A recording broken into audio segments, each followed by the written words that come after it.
네, 진선호입니다. 76회 한능검 심화 마지막으로 41번부터 해설 강의를 이어가도록 하겠습니다. 가에 대한 설명으로 옳지 않은 것은 하고 물어봤죠. 자, 이상정, 권규옥 독립운동가 부부께서 나와 계십니다. 자, 중국군에서 활동하던 이상정은 가의 한국광복군 창설에 기여하였고 외무부 외교연구위원으로 활동했대요. 자, 권규옥은 애국부인회를 조직했고 한국인 비행사들과 함께 충칭해서 비행대 설립을 계획하던 중 해방을 맞았다. 건국훈장 독립장, 이건 당연하죠. 어쨌거나 이 가가 한국광복군 창설했다라는 거잖아요. 그래서 이 한국광복군이 대한민국 임시정부의 정규 부대였다라는 사실을 안다면 이 가는 바로 대한민국 임시정부라는 사실을 알 수가 있습니다. 자, 대한민국 임시정부에 관련된 설명으로 옳지 않은 걸 찾으라고 그랬는데 선지를 읽자마자 바로 정답이 나오네요. 1번입니다. 한인 자치기관인 경학사를 조직하였다. 이거는 이제 신민회에서 국외 독립운동 기지를 건설하는 과정 중에 이제 경학사를 조직했다라고 보시면 되겠습니다. 자, 다른 건 다 대한민국 임시정부이기 때문에 시기 위주로 말씀을 드릴게요. 자, 자금 마련을 위하여 독립공채를 발행하였다. 이거는 이제 임시정부가 만들어진 그 초기입니다. 그러니까 1919년에 만들어졌잖아요. 그때 이제 그 조직 초기 때 있었던 일. 1919년대 말 20년대 초 이렇게 보시면 되겠습니다. 그 다음에 삼균주의를 기초로 하는 건국강령을 발표했다. 이건 1940년대. 그리고 육군 주만 참의부를 편성하여 무장투쟁을 펼쳤다. 이건 1920년대 중반이죠. 그러니까 참의부, 정의부, 신민부 이렇게 3부가 결성이 되잖아요. 그 자유시 참변 이후에 우리 그 독립군들이 만주로 돌아와가지고 3부를 결성을 하는데 그 3부 중에 하나였던 참의부가 무장투쟁을 펼쳤다라고 했는데 그게 대한민국 임시정부에서 편성했다라는 겁니다. 자, 그 다음에 임시사료 편찬회를 두어서 한일관계 사료집을 발행했다. 이것도 1920년대예요. 자, 이 다른 4개의 선지는 전부 다 대한민국 임시정부 관련된 내용이 맞습니다. 자, 42번 갈게요. 다음 일기가 작성된 이후의 사실로 옳은 것은? 하고 물어봤습니다. 자, 경성은 뉴스를 듣기엔 참으로 빠르다. 중일은 전쟁을 하게 되었다. 이게 엄청 중요한 키워드입니다. 아, 슬프다. 뭐 영웅한 사람이 있었다면 회복할 가망이 많은데 피만 끓는다. 우리 조선 영웅은 죽었는가 했고, 그 다음에 일본인들이 조선인들의 심장을 자기들의 심장으로 하려는 일본인의 계략에서 총독 미나미지로가 소위 한국신민의 서사인지 뭔지를 만들어서 암송하도록 하였다라고 나왔어요. 지금 여기 나온 게 그러니까 뭐 중일이 전쟁을 하게 되었다라고 했고 한국신민 서사에 암송을 시키고 있다라는 거죠. 이게 1930년대 중반 이후입니다. 중일전쟁이 1937년에 있었어요. 그러니까는 그 시기쯤으로 보시면 되겠습니다. 그때 이제 한국신민서사의 암송을 시키기 시작했다라는 거죠. 자, 요 이후의 사실을 물어봤기 때문에 이제 1930년대 중반 이후 내지는 1940년대에 나타난 일을 얘기하면 되겠는데, 정답을 바로 말씀을 드릴게요. 4번입니다. 여자 정신 근로령이 공포되었다라는 겁니다. 이게 지금 한국시민서사 암송 이런 게 민족말살 통치의 일환이었잖아요. 근데 이제 요 바로 조금 뒤에 국가총동원법이 만들어지고 이 여자정신 근로령은 그 국가총동원법의 하위 법령이었다라는 겁니다. 그래서 이게 이 일기가 작성된 이후의 사실로 보시면 되겠습니다. 이제 다른 거 말씀드릴게요. 자, 미스의 합정이 체결되었다. 이거 1920년대 중반입니다. 이 세 가지가 다 1920년대 중반이에요. 1번, 2번, 3번이. 치안유지법 제정이랑 조선사 편수, 이 친일, 식민사관 만든 곳이에요. 아주 빌어먹을 곳이죠. 제 국무과 나왔지만 저 최남성 같은 이런 분들이 여기서 활동하셨습니다. 1920년대 중반이고 동양척식 주식회사가 설립되었다. 이거는 1908년이에요. 그러니까 일제강점기 직전에 설립이 돼서 일제강점기 시기에 이제 그 일본 재산으로 많이 이렇게 뭐 토지라든지 뭐 공장이라든지 이런 거를 이제 많이 몰수했던 그런 회사라고 보시면 되겠습니다. 자, 43번 갈게요. 가에 들어갈 주제로 적당하지 않은 것은 하고 물었습니다. 일제강점기 새로운 문화와 일상 해가지고, 자, 일제강점기 새로운 문화의 유입과 일상생활의 변화를 주제로 강의를 준비하였습니다. 라고 되어 있습니다. 자, 그러니까는 여기 들어가야 될 내용이 결국 일제강점기의 새로운 문화 유입 및 일상생활 변화라는 겁니다. 그거랑 관련되지 않은 거를 선지에서 찾아주면 되겠는데, 정답 찾기가 어렵지가 않습니다. 일제강점기가 아닌 게 그냥 눈에 바로 보여요. 그게 뭐냐면 4번입니다. 새마을운동, 농촌의 생활환경 개선. 이거는 박정희 정부라고 보시면 되겠어요. 자, 새마을운동은 박정희 정부 때 있었던 농촌 발전운동이기 때문에 일제강점기랑은 당연히 맞지가 않습니다. 나머지는 전부 다 맞죠. 자, 몸빼, 전시체제의 의생활, 특히 몸빼는 좀 알아두실 필요가 있어요. 이 몸빼에 대해서 주로 얘기가 나오는 게 국가총동원법과 관련이 됩니다. 이제 당시에 주로 여성들한테 많이 입혔던 바지 옷이에요. 굉장히 편해요. 그러니까 이제 굉장히 편하니까 일제가 여성들한테 이 옷을 입혀놓고, 야, 편하지? 이래. 이거고. 자, 그 다음에 라디오 방송 연애오락의 유행. 이것도 역시 이제 일제 강점기 때부터 라디오 방송 시작이 됐고, 그 다음에 이제 경평 축구 대회 해가지고 스포츠의 대중화, 그리고 전통적 여성상을 탈피한 신여성의 등장, 뭐 모던 걸이라고 나왔죠. 뭐 나혜석 같은 분이 여기에 해당된다고 볼 수가 있겠네요. 자, 어쨌든 정답은 4번 새마을운동입니다. 자, 44번 갈게요. 가에 대한 설명으로 옳은 것은 해가지고, 자, 휘문중학 운동장에서 가의 수반인 여운형 씨가 5천여 군중 앞에서 해방의 제일성을 힘있게 외쳤다 해가지고, 조선민족 해방의 날은 왔다 해가지고 쭉 보면은 초청을 받아서 5가지 요구를 제안한 무조건 승낙을 받았다라고 돼 있죠. 자, 요거는 바로 말씀을 드릴게요. 요 가에 들어갈 건 뭐냐면 그 조선건국 준비위원회입니다.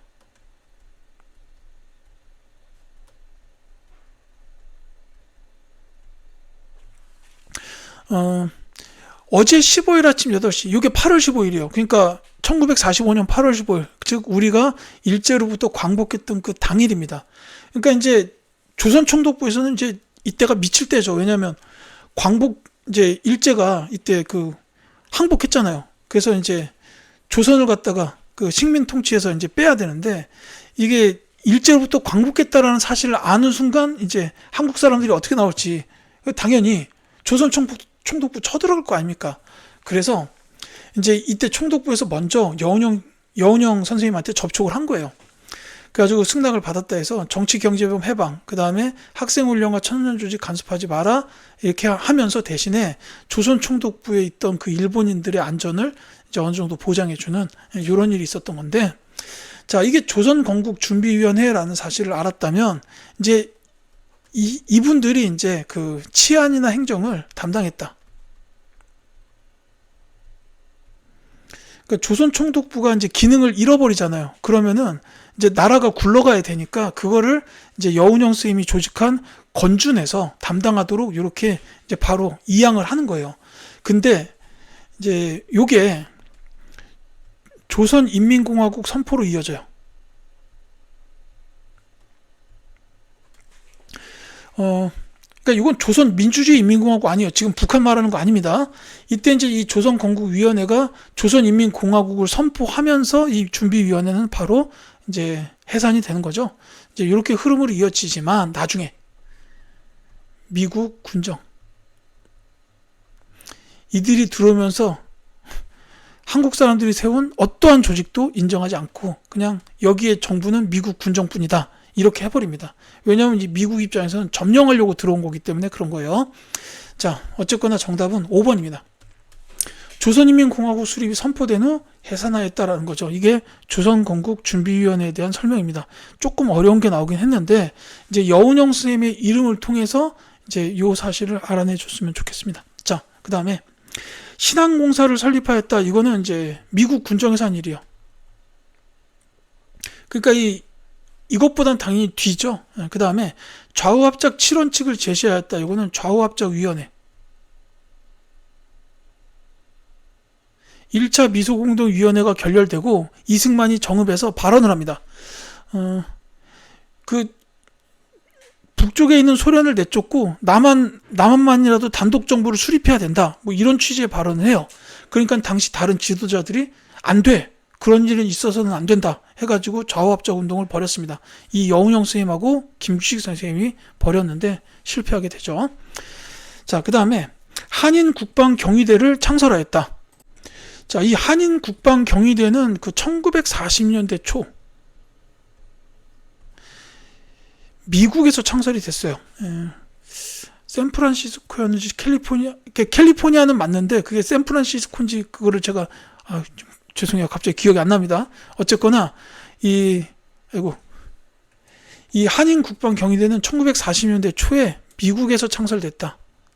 이렇게 보시면 되겠어요. 그 다음에 남북협상 공동성명서를 발표했다. 이거는 이제 김규식 선생. 1948년 초에 이제 통일된 민주정부를 수립하기 위해서 유엔 소총회에서 남한만의 단독 선거를 결의했지만 이제 김규식 선생 등 지도자들이 그건 안 된다 해가지고 마지막으로 이제 협상을 하려고 북한을 갔죠. 하지만 단독 정부 수립됐죠. 자, 45번 가겠습니다. 밑줄근 이 사건에 대한 설명으로 옳은 것은? 하고 물어봤습니다. 이 비석에는 이 사건을 소재로 한 현기영의 소설 순이삼촌의 주요 내용이 새겨져 있습니다. 이곳 제주에서는 남한만의 단독선거에 반대하는 세력을 진압한다는 명분으로 토벌대에 의해 수많은 주민들이 희생당했습니다. 라고 되어 있습니다. 자, 이거는 제주 지역에 있었던 4.3 사건을 말합니다. 그 남한만의 단독선거에 반대하는 세력들, 이제 보통 무장대라고 출제가 많이 돼요. 근데 이 무장대를 토벌대들이 진압한다라고 해가지고서는 제주에 와가지고 그 무장대만 진압하면 될 것을 무고한 제주 시민들까지 많이 이제 희생시켰던 사건이에요. 그래서 이제 이 사건이 나중에 이제 노무현 정부 때 가서 과거사 청산 작업이 이루어지면서 이제 그 노무현 대통령이 나와가지고 이제 제주도 유족들에게 직접 사과도 했었고, 그 다음에 이제 4.3 사건에 관련된 특별법도 그 전에 제정이 되기도 하고 그랬었습니다. 그게 이제 천지에 있죠. 5번입니다. 진상규명과 희생자 명예회복을 위한 특별법이 제정되었다. 이게 이제 제주 4.3 사건에 관련된 내용으로 기억해 주시면 되겠습니다. 자, 이 향토예비군 창설의 계기가 되었다. 요거는 이제 박정희 정부 때 있었던 그 일명 그 김신조 사건. 무장공비. 이 무장공비가 청와대로 진입했던, 청와대 근처까지 왔었어요. 청와대 진입 사건. 요걸 들 수가 있습니다. 이걸 계기로 해서 향토예비군이 창설됐다라는 거고, 자, 조봉암이 간첩 혐의를 받아 사형되었다. 이거는 이승만 정부 때 있었던 일이죠. 대통령 선거를 한번 했는데 그 조봉암이 득표를 되게 많이 했어요. 물론 당선은 이승만이 됐지만, 그러니까 이제 이승만 입장에서는 강력한 정적이 나타난 겁니다. 그래서 이제 간첩 혐의를 씌워가지고 이제 사형시켰다라는 거죠. 자, 유엔군이 한반도에 파병되는 원인이 되었다. 이거는 6.25 전쟁의 남침. 발발. 자, 허정 과도 정부가 구성되는 결과를 가져왔다. 이거는 4.19 혁명으로 보시면 되겠습니다. 이승만 대통령이 자리에서 내려오면서 허정 과도 정부가 구성됐고, 이 과도 정부에서 헌법이 한번 바뀌면서 내각 책임제로 이렇게 나가게 됐죠. 자, 46번 가겠습니다. 가에서 마에 대한 탐구 활동으로 적절하지 않은 것은? 하고 물어봤어요. 자, 내포 지역의 문화유산을 찾아서라고 해가지고 지금 여기 경로를 보시면 남현군묘, 윤봉길 생가, 수덕사, 임존성, 추사 고택 뭐 이렇게 나왔습니다. 자, 그러니까 이거는 이제 요 지역 인근에 관련된 지역적인 문제로 볼 수가 있겠죠. 자, 하나하나 맞는지 확인을 합시다. 자, 남현군 묘인데요. 이거는 오페르트 도굴미수 사건에 대해서 찾아본다. 맞죠? 오페르트의 그 남현군 묘 도굴시도 사건이 있었잖아요. 이게 흥선대원군 집권 시기에 있었는데, 이게 지역적으로 보면 충북 괴산입니다. 죄송해요. 충남 예산. 덕산면이에요. 자, 그 다음에 윤봉길 생가가 나와 있는데 한인애국단의 활동을 조사한다. 당연히 맞죠. 윤봉길 의사께서는 한인애국단에 계셨으니까요. 그 다음에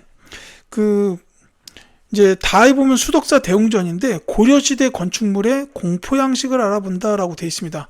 뭐 이제 주심포 양식이냐 다포 양식이냐 이런 거예요. 이 예산의 수덕사 대웅전은 주심포 양식으로 되어 있습니다. 자, 그 다음에 요 임존성이 란데 백제 부운동에 대해 파악한다? 맞죠. 요 임존성 하면은 흑치상지. 이분께서 임존성에서 나당연합군에 항전했다라는 게 있어요. 그 다음에 요 추사 고택이 만데 요 추사는 김정희입니다. 그리고 이황과 사단칠종 논쟁을 한 인물을 검색한다. 요 분은 기대승이라는 학자예요. 그렇기 때문에 요 마가 맞지가 않습니다. 그 5번이 정답이다. 이렇게 보시면 되겠죠. 그러니까 요거는 이제 충청 북도 지역 인근의 지도다라고 보시면 되겠습니다. 자, 47번 가겠습니다. 가 다학생이 발표한 내용을 일어난 순서대로 옳게 나열한 것은, 자, 대통령과 부통령의 임기는 4년. 그 다음에 이례로 규정한 중임의 수를 개헌 당시 대통령에게만 적용하지 않는다는 부칙을 달았다라고 돼 있어요. 이게 가고 나를 보시면 대통령이 통일주체 국민회의의 의장이 되고 국회의원 정수의 3분의 1을 추천하도록 개정된 헌법이다라고 돼 있어요. 그 다음에 이 다를 보면 보통평등 직접 비밀선거에 의하여 선출하고 임기 5년에 중임할 수 없다라고 돼 있죠. 자, 하나하나 말씀드리겠습니다.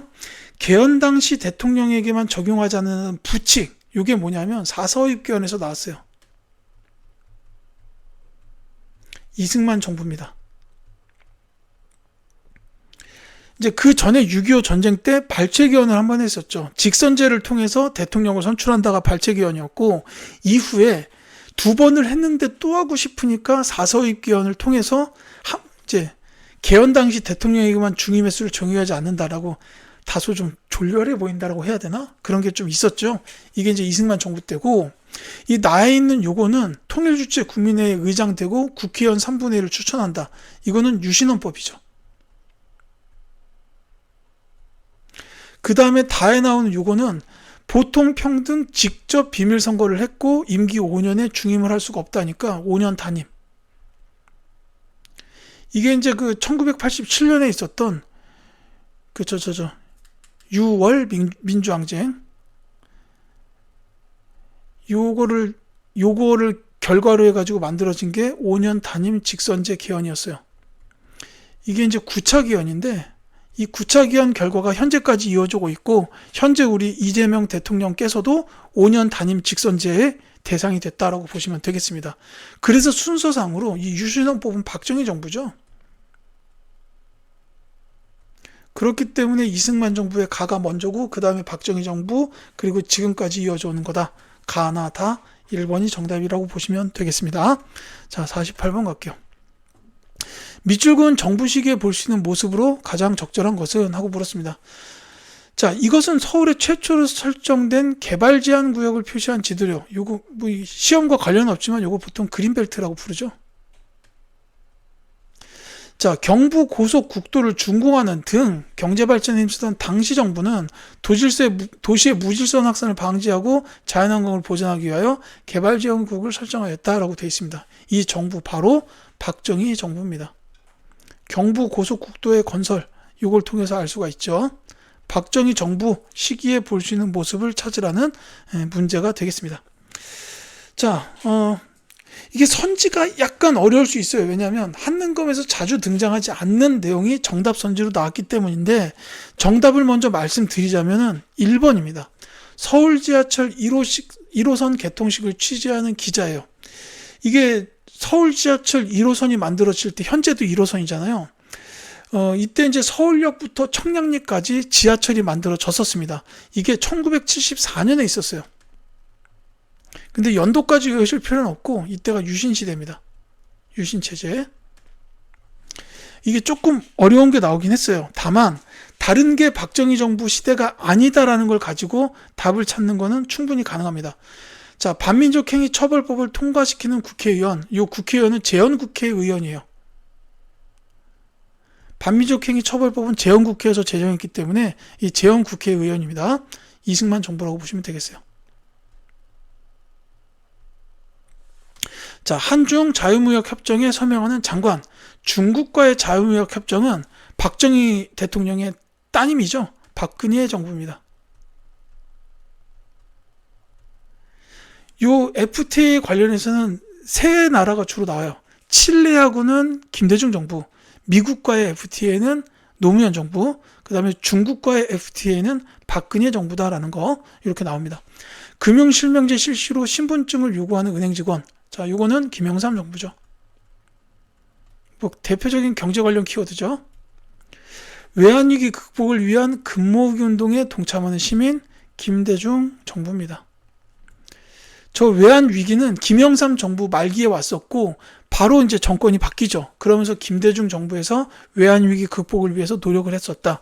대표적으로 뭐 노사정위원회 같은 것도 있고 금모으기 운동 이제 이런 게 전개됐었다라는 것도 김대중 정부 시기입니다. 자, 49번 갈게요.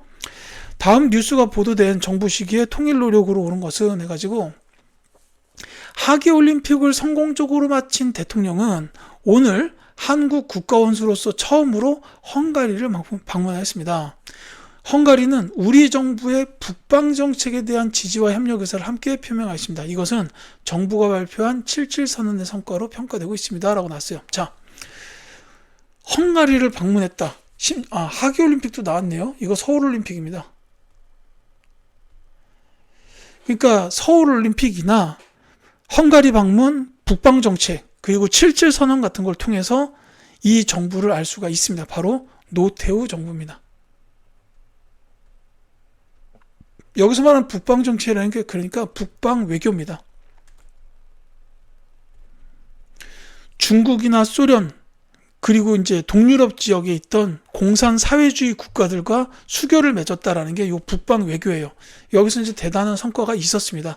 그게 지금 본문에 나와 있는 내용이고, 이 노태우 정부 시기에 통일 노력을 찾아라 했는데, 이제 노태우 정부의 통일 노력은 크게는 두 가지가 있어요. 남북한 유엔 동시가입과 남북 기본합의서의 채택, 요게 있고, 그 남북 기본합의서에 보면 한반도 비핵화 이런 게 나옵니다. 그래서 정답이 2번이에요. 남북한이 유엔에 동시가입하였다 있고, 말씀드렸지 또 남북 기본합의서, 그 다음에 한반도 비핵화 선언문 채택 이런 게 있어요. 자, 다른 거 보겠습니다. 남북 조절위원회가 구성되었다. 요거는 박정희 정부가 7.4남북 공동성명을 체결하면서 이제 그걸 추진하기 위한 남북조절위원회 구성했다. 이렇게 보시면 되겠습니다. 금강산 해로관광 사업이 시작되었다. 요거는 김대중 정부야. 그리고 육로관광은 또 노무현 정부입니다.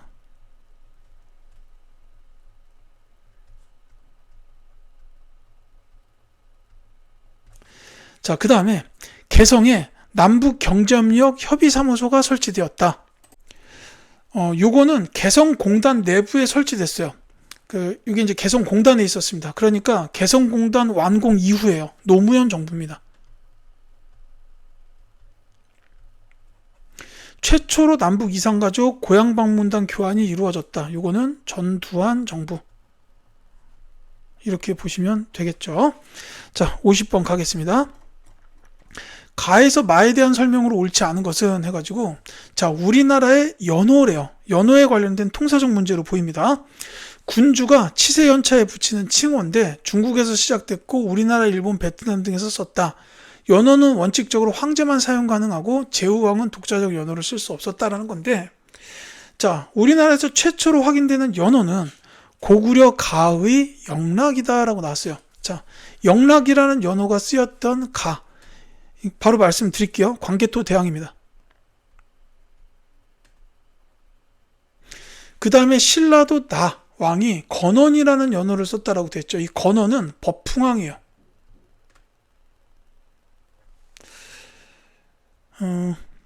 그 다음에 이제 뭐 발해 고왕 대조영입니다. 연호를 천통으로 했고, 다는 인한, 문왕은 대흥, 선왕은 건흥이라는 연호를 썼다.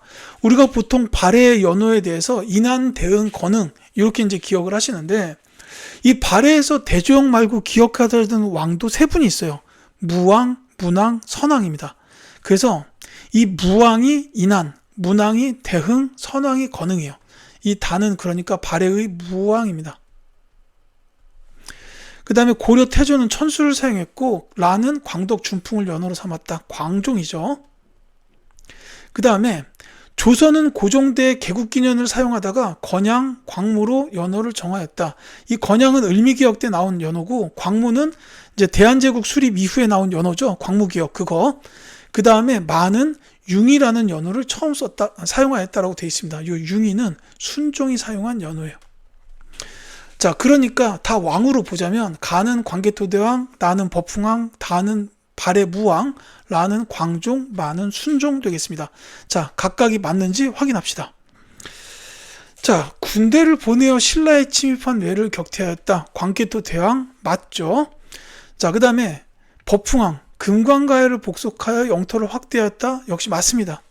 그 다음에 다는 발해의 무왕이었죠. 장문유를 보내어 산둥반도를 공격하였다. 맞습니다.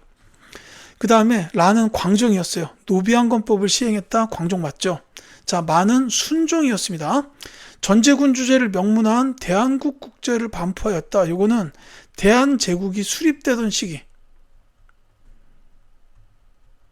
따라서 고종입니다. 그래서 5번 마가 옳지 않겠네요. 그래서 정답이 5번이 되겠습니다. 자, 이와 같이 해서 76회 한국사 능력검정시험 심화 오늘 시행됐던 해설 강의를 이제 10문제씩 설명하면서 바로 업로드하고 이렇게 하고 있네요. 자, 해설 강의를 모두 마치겠습니다. 이 강의를 들어주신 수험생분들께 진심으로 감사드리고 부디 좋은 결과가 있었기를 바라겠습니다. 저는 다른 컨텐츠로 계속 여러분들을 찾아뵙도록 할게요. 감사합니다.